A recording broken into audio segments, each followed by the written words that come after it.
Yap, memang benar ada cara beli mobil tanpa perlu mikir cicilan bulanan, kredit, dan hutang. Pilihannya ada dua. Pilihan pertama, kamu siapin uangnya cash sesuai dengan harga mobilnya. Sama aja dengan beli barang apapun, kalau kamu punya tabungan cash yang emang seharga sama mobilnya, kamu tinggal datang, bayar cash tanpa ngurus pengkreditan. Pilihan kedua, tanpa nyiapin cash di awal, terus gimana? Hai, aku Pran dari On Hard Strategies, simak lanjut videonya sampai selesai. Pastinya kamu tahu pilihan pertama. Kamu tinggal datang bawa cash saat kamu mau beli. Tapi, kamu juga tahu nggak semua orang punya cash utuh sampai ratusan juta di tabungannya. Kalau kamu nggak mau pusing mikirin presentase DP atau bunga kredit, dan kamu nggak punya uang ratusan juta dalam tabungan, pilihan kamu atau pilihan kedua adalah untuk nabung dulu sampai uang cashnya tercapai. Di video ini, kita bahas cara nabung yang terencana untuk sebuah tujuan. Bisa kita sebut sebagai financial plan. Contohnya, untuk beli mobil atau beli rumah. Bahkan untuk perencanaan pensiun. Apa itu financial plan? Apa itu financial plan? Secara umum yang dimaksud financial plan biasanya berupa rancangan, perencanaan yang dilakukan oleh seorang financial planner untuk mencapai tujuan dari seorang klien. Tapi kita bisa juga tarik inti dari financial planning untuk diaplikasikan sendiri tanpa perlu seorang financial planner. Anggap aja financial planning itu kayak sebuah peta yang bisa kamu pakai untuk nyampe tujuan. Peta itu cocok untuk semua orang. Nggak peduli kamu mau naik mobil, mau naik motor, naik sepeda, ataupun jalan kaki, sebuah peta pasti bisa membantu kamu sampai tujuanmu. Financial plan juga gitu. Kita nggak perlu lihat kalau penghasilan kamu tinggi, penghasilan kamu rendah, penghasilan kamu menengah, atau pas-pasan. Financial plan itu bisa membantu kamu sampai tujuan. Satu lagi hal yang penting, orang yang nggak pakai peta bisa aja mencapai tujuannya. Mungkin dia udah tahu jalannya karena udah pernah dilewatin, atau mungkin aja karena dikasih tahu sama orang lain. Ada juga yang belum pernah sama sekali ke tujuannya, tapi bisa nyampe cuma karena pakai feeling aja. Dibandingkan dengan orang-orang yang punya peta, jelas seorang traveler yang nggak punya peta, apalagi cuma pakai feeling, pasti lebih cenderung nyasar atau bahkan nggak bakal nyampe tujuannya. Lagi-lagi, financial plan juga kayak gitu. Bukannya kamu pasti bakal bangkrut kalau nggak punya financial plan. Tanpa financial plan, kamu bisa aja mencapai tujuan-tujuan finansial kamu. Tapi, tanpa financial plan, kamu bakal lebih cenderung masuk ke jebakan-jebakan finansial, bisa aja kena penipuan, atau bisa ngalamin masalah-masalah finansial lain-lain. Nah, sekarang kalian udah punya bayangan financial plan itu kira-kira kayak gimana? Anggap aja kayak peta, ini tujuannya. Aku bakal share apa isinya, gimana cara bikinnya dalam 6 langkah, dan paling penting gimana cara diaplikasikan untuk real life kalian masing-masing. Yang aku share ini cuma pengetahuan dan pahamanku sendiri, based on beberapa sumber. Mulai dari perkuliahan, sertifikasi, baca-baca publikasi tentang financial planning, termasuk dari CFP Board. Kamu yang mau belajar lebih dalam lagi, aku saranin untuk cek link di deskripsi dan baca sumber-sumbernya. Terakhir, sebelum kita bahas langkah pertama, everything in this video is not financial advice. Lah, tapi kan aku ngasih kamu saran finansial. Terus kenapa video ini bukan financial advice? Penasaran kenapa video ini bukan financial advice? Nanti aku spill di akhir video alasannya. Kalian yang datang dari IG On Hard Strategies harusnya udah tahu step 1 sampai step 3. Kalau mau paham lanjut, tonton aja. Tapi kalau cuma penasaran step 4 sampai 6 apa aja, boleh skip ke bagian ini. Oke, kita masuk ke langkah pertama dalam financial planning, yaitu identify and select goals, atau financial goals. Dalam bahasa Indonesia ya, identifikasi dan memilih tujuan finansial kalian. Kalau kita kembali lagi ke analogi si peta ini, step pertama ya sudah pasti kamu nentuin tujuan kamu mau kemana. Misalnya, kamu pengen ke salah satu kota di Pulau Jawa. Tapi, kalau petamu ini peta Sumatera, ya gimana caranya kamu nyampe tujuan? Nggak mungkin. Jadi financial plan juga gitu. Tujuan beli mobil harus dibuatkan financial plan beli mobil. Lain cerita kalau tujuan kamu mau beli motor, mau beli rumah, atau tujuan-tujuan finansial yang lain. Masing-masing tujuan itu planningnya bakal beda. Jadi pastiin kamu udah tentuin tujuan kamu mau kemana. Tapi langkah pertama bukan cuma tentuin aja ya, tapi juga identifikasi. Identify. Maksudnya identifikasi itu apa? Di step pertama ini yang harus dilakukan itu breakdown tujuan kamu sedetail-detail mungkin. Lebih cepat jelasinnya kalau kita langsung aplikasikan pakai contoh ya. Aku ambil contoh awal kita yaitu beli mobil. Identifikasi apa yang harus ada saat mau beli mobil? Kita mulai dari yang paling mendasar banget ya. Oke, ini tujuan kita, mobil. Breakdown dulu, yang pertama, mau beli mobil apa? Mungkin di sini jawaban kamu gampang dan cepat karena udah tahu keinginan kamu mobilnya apa. Tapi bagi kalian yang belum tahu atau masih mikir-mikir aja, sebaiknya di sini identifikasinya sedetail-detail mungkin. Nah, paling pertama kita sudah jawab mobilnya apa, mungkin. Yang kedua itu mungkin kita bisa jawab jenisnya apa. Ini apakah jenisnya mobil pickup, mobil truk, mobil biasa, mobil untuk di kota, atau mobil yang emang gede banget. Mungkin juga dari jenisnya kayak mobil konvensional, mobil pakai bensin, atau mobil listrik, itu pasti ada beda-bedanya. Dan di sini kenapa harus jawab? Karena pertanyaan selanjutnya itu bisa aja kita lihat seperti ini. Pajaknya berapa? Pasti beda jenis mobil, beda jenis atau beda juga harga pajaknya. Nah, di sini semakin detail semakin bagus. Selanjutnya apa pertanyaannya? Mungkin kamu bisa jawab asuransi. Asuransi mobil mau beli atau enggak? Kenanya berapa? Dan ini semakin detail semakin bagus. Mungkin detail kelima, kamu mau beli modifikasi nggak? Nah, mungkin kamu mau beliin sound system baru gitu, atau di belakang mobilnya dipasangin sound horeg, silahkan. Tapi ini sedetail mungkin kamu lakukan di step 1, biar nggak tulisannya mobil apa aja, tapi jenisnya, pajaknya, asuransinya, modifikasi, dan lain-lain. Apa itu semua dilakukan di step 1. Ingat, semakin detail semakin bagus. Sama kayak peta, kalau misalnya kita cuma ngomong mau ke Yogyakarta, tapi peta kamu peta sepulau Jawa, nah misalnya ini kita mau ke Jogja ya, ini di Jogja, tapi kamu punya peta Pulau Jawa, nah itu pasti petanya lebih besar dan kamu mungkin susah untuk mencari rute yang tepat untuk ke Pulau Jawa, ke kota Jogja. Semakin detail tujuan kamu, jangan tulisannya Jogja aja. Misalnya kamu detailkan lagi tujuan kamu itu ke Tugu, Yogyakarta. Nah ini udah lebih detail lagi kan, kamu udah tahu tugunya. Tujuan kamu mau ke Tugu Yogyakarta itu sudah detail. Lebih bagus lagi kalau misalnya kamu tulis Monumen Tugu Yogyakarta, Jalan Jenderal Sudirman, Gowongan, Kecamatan Jetis, Kota Yogyakarta, Daerah Istimewa Yogyakarta, Indonesia. Nah itu paling detail banget ya, semakin detail semakin bagus. Kalau detailnya begitu, ya kamu nggak usah pakai peta Jawa, kamu tinggal cari peta yang lebih mendetail lagi. Kamu cari peta Kecamatan Jetis. Nah si peta Kecamatan Jetis ini pasti dia lebih detail dan pasti lebih memudahkan kamu untuk cari rute yang tepat kalau kamu mau ke tujuan kamu di Tugu Jogja.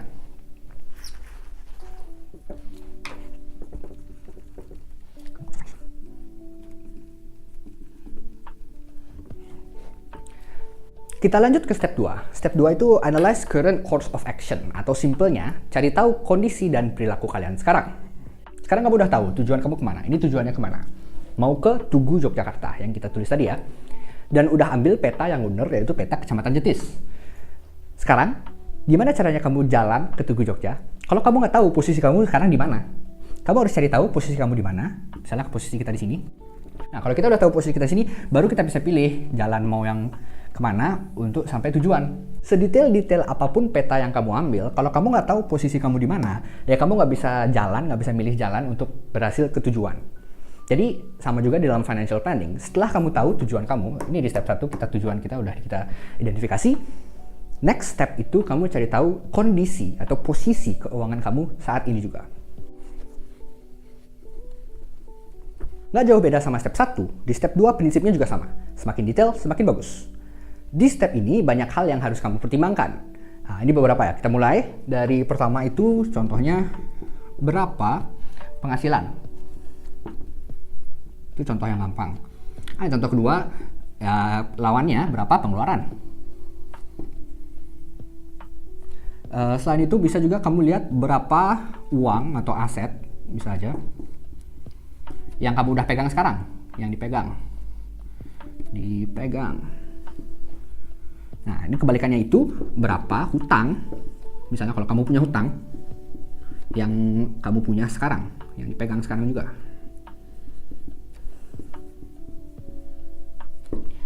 Nah, ini beberapa.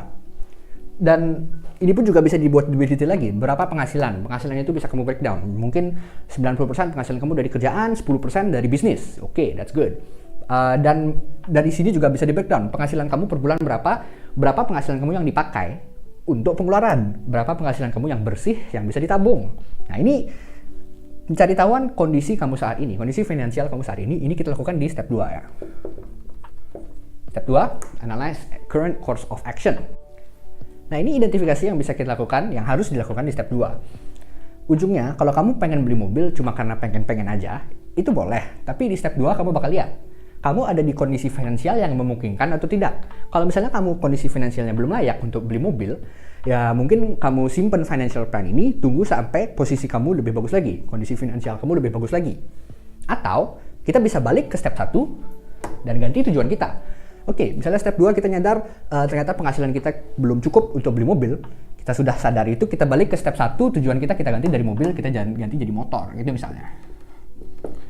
Atau bisa kita ganti lagi jadi motor, jadi mobil yang second atau mobil yang lebih murah lagi. Ini kita ulang step 1-nya kalau kita udah jalanin step 2 yang bikin kita sadar bahwa kita belum bisa mencapai step 1. Semakin detail, semakin bagus. Seperti prinsip kita, lebih baik kamu overplan, lebih baik kamu punya plan dan akhirnya kamu nyadar, oh plannya harus diganti, daripada kamu underplan. Kalau kamu underplan, kamu nggak nyadar kondisi keuangan kamu saat ini, ternyata kamu punya banyak hutang, atau ternyata aset kamu tidak setinggi yang kamu kira, tapi akhirnya kamu ujung-ujungnya beli mobil, ya di situ yang bikin orang bisa kelilit hutang, bisa kelilit jebakan-jebakan finansial yang lain.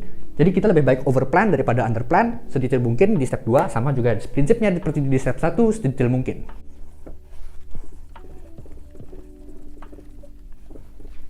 Lanjut lagi ke step 3.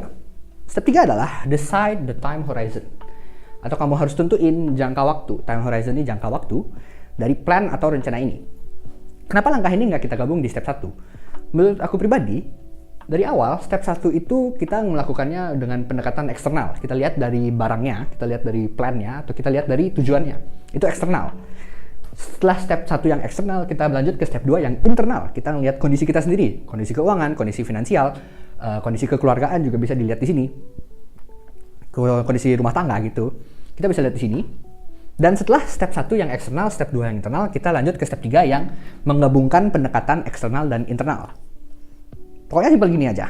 Secara simpel, kamu mau nyampe tujuan dalam jangka waktu yang berapa lama? Mau 3 tahun? Mau 5 tahun? Mau 10 tahun? Itu beda-beda. Tapi ingat, prinsip kita semakin detail semakin bagus. Di sini, detail itu bisa dalam bentuk tanggal, bulan, dan tahun yang sedetail mungkin. Jadi daripada kamu nulis 3 tahun dan kamu nggak tahu ini detailnya kapan, kamu bisa ganti detail lagi menjadi tanggal 20 September 2028. Nah, ini kan sama-sama 3 tahun nih. Nah, tapi ini lebih detail karena kamu udah tahu tanggalnya berapa, bulannya berapa, itu sudah detail. Ini salah satu detail yang bisa kita capai, tapi selain ini, kita ada juga detail yang bisa kita buat dalam bentuk analisis kebutuhan. Nah, tergantung tujuan kamu di step 1 apa, semakin detail semakin bagus, balik ke dengan prinsip kita ya. Tujuan kamu apa, analisis kebutuhannya bakal beda. Kita contoh tujuan kita mobil dan kita bikin analisis kebutuhan untuk orang yang mau beli mobil. Kalau kita pakai contoh kita dari awal yaitu mau beli mobil, yang step 1 kita udah tentuin tujuan kita mau beli mobil, ada beberapa pertanyaan yang penting dijawab dalam analisis kebutuhan di sini. Nah, pertama, apa kebutuhan yang bisa dipenuhi oleh financial goal ini? Yang bisa dipenuhi.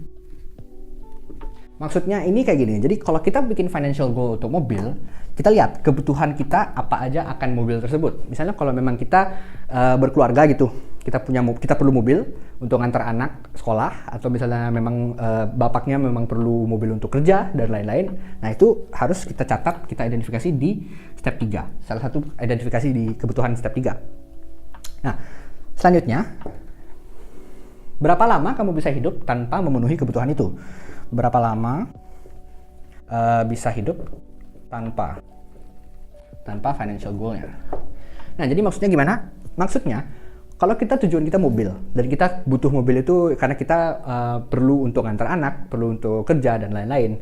Di pertanyaan kedua ini, kita lihat, berapa lama sih kamu memang perlu mobil tersebut? Misalnya kalau sekarang kamu udah punya motor, dan kamu bisa hidup dengan motor itu aja, ya udah oke, kamu nggak perlu beli mobil secepatnya. Kamu bisa tentuin keperluan kamu beli mobil di 3 tahun atau 5 tahun ke depan. Tapi misalnya kalau kamu memang posisinya perlu banget, perlu hari ini juga. Kenapa? Karena kebutuhan yang kamu punya itu emang tidak bisa, kita tidak bisa hidup tanpa kebutuhan tersebut sekarang. Ya udah, berarti time horizon kamu di step 3 ya secepatnya itu bisa tahun depan, atau bisa bulan depan, 6 bulan ke depan, dan lain-lain. Ketiga, contohnya itu adalah berapa lama financial goal kamu bisa bertahan. Ini cuma contoh. Kalau kita lihat di mobil itu ya rata-rata mungkin bisa bertahan hidup atau bisa kita pakai, bisa layak pakai 5-10 tahun. Jadi kalau misalnya kita bikin bertahannya bisa sampai 5 tahun, dan time horizon atau keperluan kita perlunya nanti 3 tahun. Nah, jadi financial plan kamu ini bisa aja kamu buat time horizonnya jadi total 8 tahun. Jadi ini yang aku maksud, pendekatan eksternal sama internal digabung. Jadi eksternal itu si mobilnya, kita lihat mobilnya apa saja yang bisa kita dapat dari si mobil. Dan pendekatan internal ya kita lihat dari kondisi kita sendiri, dari dalam kita sendiri, posisi kita, kondisi keuangan, kondisi keluargaan, kondisi kebutuhan. Nah, itu kita gabung, itu dibuat di step 3. Dan akhirnya kamu perlu buat sebuah decision untuk kapan si mobil itu kita perlukan. Oke, misalnya kita mau 3 tahun atau 3 tahun plus 5 tahun layak pakainya. Jadi kita bisa, kalau misalnya kita buat time horizon 8 tahun, ini kita bisa include maintenance atau reparasi, service cost, dan lain-lain. Tapi biar kita simple aja, kita buat 5 tahun ya misalnya. Sebelum kita ke step 4, aku mau reference lagi analogi peta kita yang sama dengan financial plan. Jadi step 1 kamu pilih tujuan, mau kemana. Step 2 kamu tentuin posisi kamu sekarang di mana. Step 3 ini kamu nentuin mau sampai tujuan berapa lama. Kalau kamu nggak peduli mau nyampe tujuan berapa lama, kamu terserah bisa mikir dan milih rute yang paling cepat, mau milih rute yang lebih panjang, atau mungkin ada yang rute yang benar-benar panjang banget, gitu kan. Tapi di dalam rute ini kamu lebih banyak toko-tokonya gitu, atau lebih banyak pemandangannya dan lain-lain. Itu banyak kontribusinya, banyak pemikirannya. Tapi di step 3 kamu tentuin seberapa cepat kamu harus nyampe tujuan. Oke, yang dari IG kalian harusnya udah tahu step 1-3. Kita lanjut ke step 4-6. Jangan lupa subscribe di YouTube juga ya, On Health Strategies. Step 4 adalah risk analysis and management, atau identifikasi dan menindaki resiko. Dalam financial planning, risiko itu pasti ada. Dan di sini banyak ada jenis-jenis risiko. Pastinya salah satunya itu risiko finansial. Tapi dalam financial planning, kita juga harus lihat risiko-risiko lain, seperti risiko kesehatan. Itu harus dipertimbangkan. Apalagi planning yang kita mau pakai mencapai puluhan tahun, kita harus lihat kesehatan kita juga. Kita lihat pakai contoh aja ya. Misal, kamu plan untuk beli mobil. Seperti tadi kita coba, plan step 1 kita udah tentuin mau beli mobil. Di step 2 kita tentuin, oke, penghasilan kamu sekitar 5 juta per bulan, dan bersihnya yang bisa ditabung itu 3 juta per bulan. Nah, terakhir di step 3 kita tentuin time horizon. Time horizon kamu itu mau beli dalam waktu 5 tahun. Jadi step 1 mobil. Step 2 kamu lihat bersih kamu bisa 3 juta per tahun, per bulan. Step 3 kamu mau dalam waktu 5 tahun. Step 1, step 2, step 3 kita udah jalanin. Step 1 kita tentuin mobil. Step 2 kita lihat 3 juta per bulan kira-kira bersihnya. Dan step 3 kita lihat 5 tahun. Ini realistis atau enggak? Menurut aku ini cukup realistis ya, tergantung plan kamu mau beli mobil yang kayak gimana. Tapi not only ini realistis, bukan hanya ini realistis, kita juga belum tentu. Bisa aja nanti di tahun depan mungkin 3 juta ini bisa lebih banyak. Atau mungkin di tahun depan itu si harga mobilnya yang lebih turun. Atau pengeluaran kamu yang lebih menurun dan akhirnya si bersih yang bisa kamu tabung bisa lebih banyak. Tapi menurut aku ini udah cukup realistis. Oke, kalau ini udah realistis, risikonya di mana? Namanya risiko kita pasti berharap untuk tidak terjadi. Tapi bisa aja setelah planning kamu jalanin, dalam tahun kedua misalnya kamu di PHK. Akhirnya si 3 juta per bulan ini jadi hilang. Atau mungkin kamu dapat masalah kesehatan atau sebuah accident, sebuah kecelakaan yang tidak memungkinkan kamu untuk lanjut kerja. Akhirnya penghasilan kamu bisa berkurang atau bahkan hilang. Dan itu tuh termasuk dalam risiko kita. Apakah plannya bisa dilanjutkan? Bisa aja. Tapi kalau kalian belum identifikasi risikonya, planning kamu cenderung tidak bisa dilanjut. Karena dalam plan itu seharusnya sudah terhitung kontribusi penghasilan kamu kayak gimana. Dan sebaiknya dalam plan itu kamu juga sudah lihat risiko dan gimana cara menindaki risiko supaya plan kamu bisa tetap berkelanjutan. Jadi kembali ke step 4, tujuannya itu untuk menganalisis risiko. Dan kita harus lihat risiko apa aja yang ada supaya plan kamu bisa berkelanjutan. Mungkin perlu dimodifikasi sedikit plannya, tapi that's okay. Yang penting plannya bisa tetap berjalan. Tadi aku udah mention 2, yaitu risiko penghasilan atau risiko dari PHK dan juga risiko kesehatan. Misalnya kalau kita kena kecelakaan ya. Tapi ada juga risiko-risiko lain. Contohnya, risiko market kalau misalnya kalian punya akun investasi. Atau risiko dari keluarga yang punya ketergantungan sama kalian. Atau juga risiko dari bank. Misalnya kalau kalian udah nyiapin uang dan udah nabung uang dan kalian tabung di salah satu bank, ada aja risiko bank tersebut bangkrut dan semua uangnya bakal hilang atau mungkin lebih nggak jelas lagi. Ingat, masih banyak ada risk atau risiko-risiko lain dan prinsip kita sama, semakin detail semakin bagus. Jadi apa aja yang di step 4? Mungkin pertanyaan-pertanyaan yang bisa dijawab itu risiko ke finansial dulu ya. Risiko finansial ini termasuk dalam penghasilan. Risiko finansial ini contohnya misalnya kamu di PHK. Kalau kamu di PHK itu sebuah risiko karena penghasilan kamu yang bisa berkurang atau bahkan hilang. Selain itu risiko lain itu misalnya risiko kesehatan. Nah, risiko kesehatan ini contohnya kamu kena kecelakaan atau sakit. Nah, ini salah satu risiko yang orang-orang pasti tahu gimana cara menindakinya, yaitu asuransi. Misalnya kalau financial planning kamu itu perlu 5 tahun atau 10 tahun gitu ya, yang jangka waktunya lumayan panjang. Kalau kamu lihat di step 2, kondisi kamu sekarang dan lihat bahwa kamu masih kerja, kamu masih tetap di perusahaan yang kontraknya tetap. Jadi kamu ngelihat, oke, risiko finansial dari PHK itu kecil ya, ini risikonya kecil. Oke. Tapi kamu lihat mungkin di step 2 kamu nyadar usia kamu itu sudah di usia yang mulai merasa ada kesehatan, ada masalah kesehatan, komplikasi kesehatan, itu berarti di sini risikonya bisa naik. Nah, kalau misalnya di sini risikonya naik, cara menindakinya kamu bisa beli asuransi. Nah, dan asuransi ini kita include di financial planning kita. Jadi si asuransi ini bakal ada premi-preminya dan bakal ada expenses atau pengeluaran-pengeluaran lainnya. Ini harus diikuti di financial plan kita. Kalau kita tarik balik ke analogi si peta ini, ya step 4 mungkin agak susah ya, tapi the best I can think of, kalian cari tahu risiko dari rute yang kalian mau pakai. Jadi ini ada pilihan-pilihan rute, sebelum kalian pilih, kalian cari tahu risikonya. Tujuan kalian udah ada, peta udah ada, posisi kalian juga udah tahu, dan kalian udah tahu time frame-nya mau nyampe jam berapa atau mau nyampe dalam waktu segimana. Tapi sebelum kamu pilih rute, lihat dulu risiko rutenya. Kalau rutenya lewat jalan yang rame, risikonya pasti beda kalau ada rute yang jalannya sepi. Atau bisa aja risiko itu datang dari keadaan kita masing-masing. Misalnya, orang yang datangnya naik sepeda, pasti ada risiko lebih berat kalau dia harus ke jalan raya. Atau mungkin ada orang yang jalan kaki, pasti ada risiko capek kalau rutenya agak mendaki. Terakhir di step 4 itu jangan lupa ada risiko finansial dari inflasi. Yang namanya inflasi pasti aja ada, cuma kita nggak bisa tahu berapa angkanya.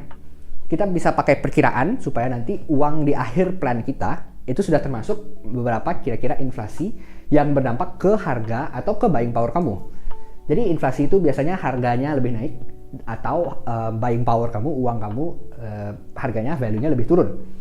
Ya, jadi kamu itu bisa include di financial plan kamu supaya kamu include inflasi mungkin dengan perkiraan rate beberapa yang bisa kita cari di internet atau bisa kita lihat dari sumber-sumber tertentu, dan itu kalian bisa pakai rumus-rumusnya, ada itu lebih detail lagi, tapi kita sekarang lihat overview dari step 4 aja. Yang penting jangan lupa ada juga yang namanya risiko inflasi. Kita lanjut ke step 5, yaitu choose the course of action, atau memilih aksi apa aja yang paling tepat. Nah, akhirnya di step ini kita pilih rutenya. Kalau kita balik ke peta ini, kita akhirnya bisa milih nih, mau rute yang ini, mau rute ini, mau ini. Kita bisa pilih di step 5. Rute yang dipilih di sini pasti setelah kalian jalanin step dari awal 1 sampai 4. 1 sampai 4 kita dijalanin, baru kamu bisa milih rute yang mana. Secara finansial, di sini kita tentuin aksi-aksi yang kita harus lakukan. Nah, aksi-aksi itu kira-kira kayak gimana ya?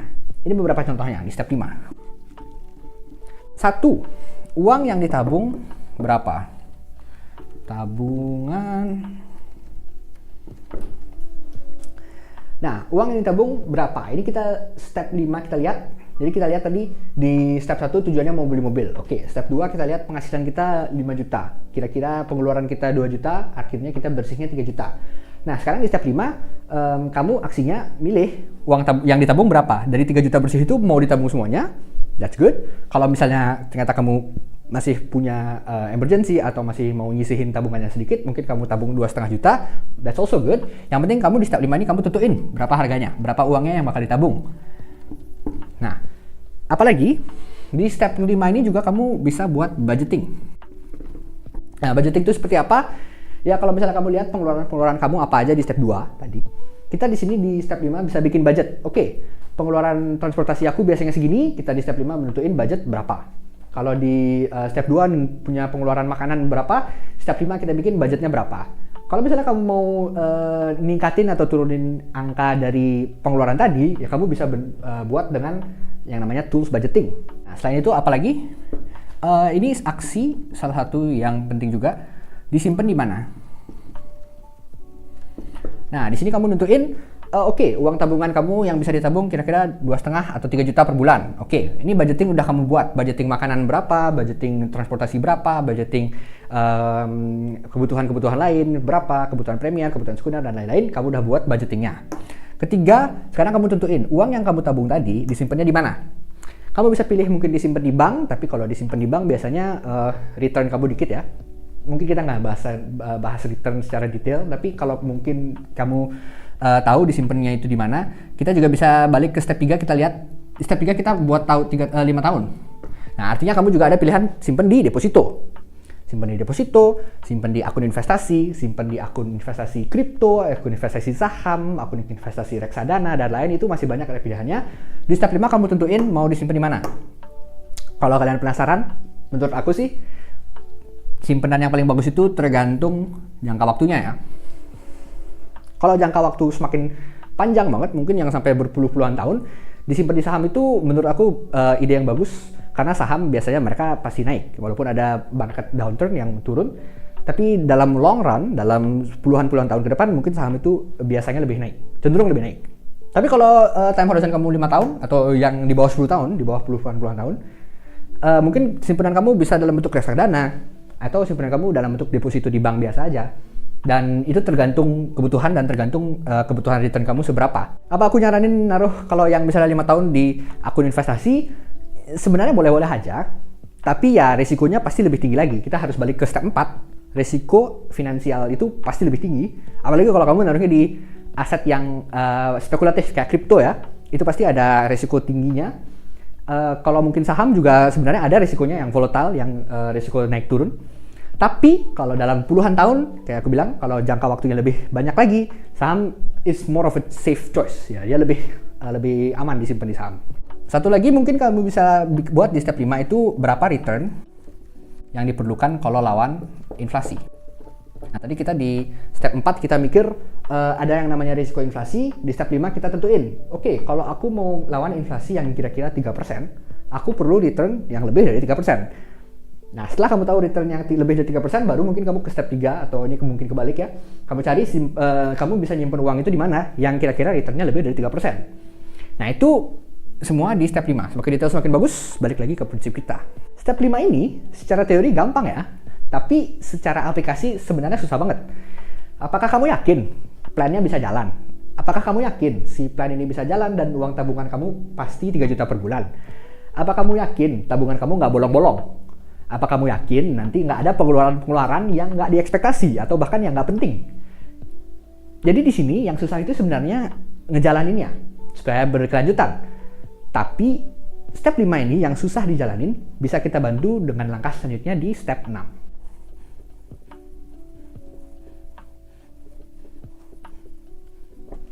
Step 6 adalah consistent monitoring, review, and update of progress. Nah, dalam kata lain, ini nih financial plan. Dalam step 6-nya seharusnya kalau bisa sudah dibuat rencana untuk memonitor, untuk mereview, untuk update progres kalian. Monitor ya untuk mengawas, review untuk mengkaji ulang, dan update untuk ya diupdate untuk diperbarui lagi plannya supaya dia mengikuti progres kalian masing-masing. Nah, di sini konsisten itu ada maksudnya. Maksudnya itu harus dilakukan secara berkala, secara rutin. Kalau kamu di step 3 tadi tentuin step time horizonnya 5 tahun. Si konsisten ini artinya kamu dalam financial plan-nya harus dilakukan dalam 1 tahun sekali. Misalnya 1 tahun sekali. Tapi ini nggak harus, bisa aja kamu juga buat setiap 6 bulan. 6 bulan sekali juga bisa.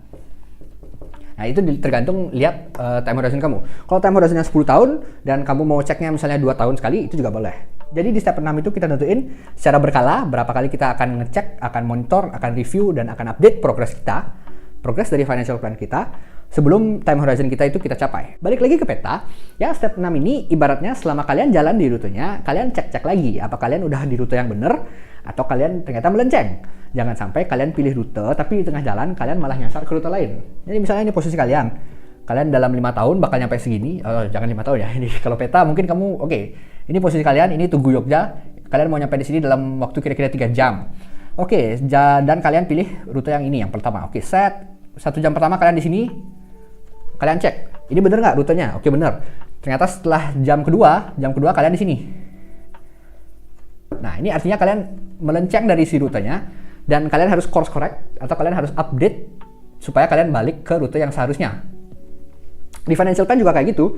Jadi setiap berapa bulan sekali atau berapa tahun sekali, setiap jangka waktu yang rutin dan berkala, itu kalian cek apakah financial plan kalian sudah berjalan, sudah mengikuti progres, sudah bisa direview lagi. Dan itu tuh ada beberapa pertanyaan yang mungkin kalian bisa jawab dan bisa membantu dalam step 6 ini ya. Jadi simpelnya kalian kaji ulang plannya setiap beberapa waktu sekali. Mau setiap tahun, setiap 6 bulan, setiap minggu, setiap hari pun juga bisa.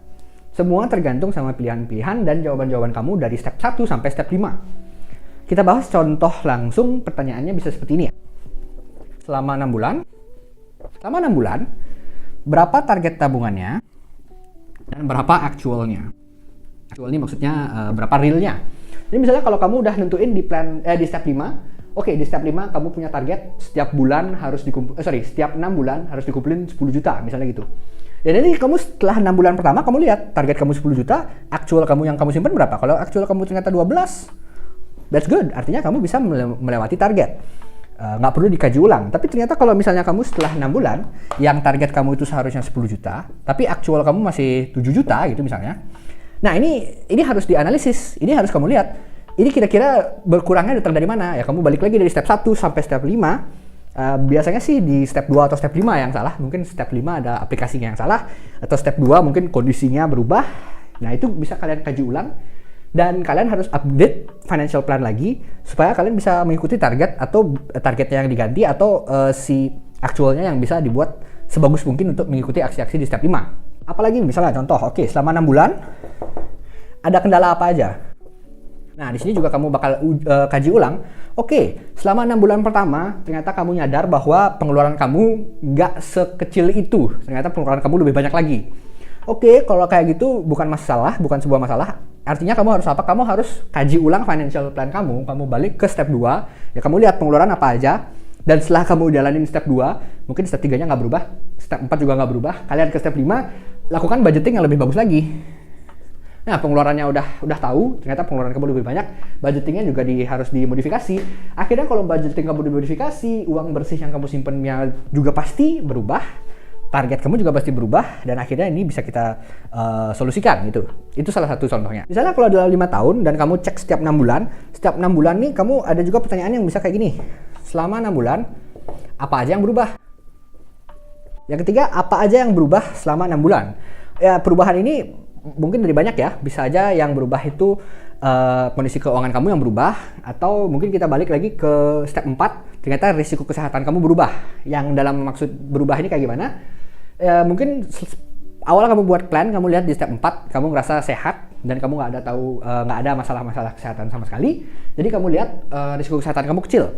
Tapi setelah 6 bulan berjalan, mungkin kamu sadar ternyata kamu punya sebuah komplikasi kesehatan yang bikin resiko kesehatan kamu ternyata meningkat. Nah, kalau ada perubahan seperti itu, ya kamu buat peningkatan dalam resiko kesehatan dan cara menindakinya kamu juga harus lihat. Itu harus dikaji ulang. Jadi step 4 dikaji ulang, otomatis step 5 juga harus dikaji ulang. Dan step 6 ini memungkinkan kita untuk lihat apa aja yang berubah.